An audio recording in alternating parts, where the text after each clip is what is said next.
J'ai lu ce livre, La planète au trésor, tiré du film La planète au trésor, donc de Disney. Effectivement, quand on voit ce genre de bouquin, on se dit un petit peu, bah, ça va être fait pour les enfants, c'est pas forcément très enthousiasmant.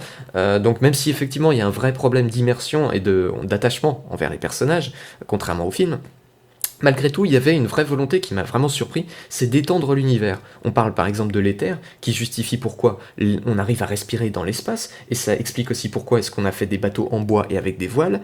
On raconte aussi les différentes espèces extraterrestres qui existent. On explique aussi le passé de Jim. On raconte comment Silver a recruté l'équipage. Bref, il y a une vraie volonté de parler en fait de l'autour du film. Et ça, je trouve ça, en fait, c'est génial. Et donc, au fur et à mesure de ma lecture, je me suis dit, mais c'est trop cool en fait ce livre, c'est bien. En plus, il est relativement fidèle au film, donc trop bien. Sauf que à la fin, voilà, ça casse un petit peu le tout. Vous vous rappelez de cette fin magnifique dans le film où Jim regarde l'espace avec nostalgie en se disant que bah, ce père de substitution qui était John lui manquera et c'est grâce à lui qu'il est devenu enfin l'adulte qu'il cherchait à être. Bah là, la fin de ce livre, c'est Silver arrive pour goûter. C'est cool,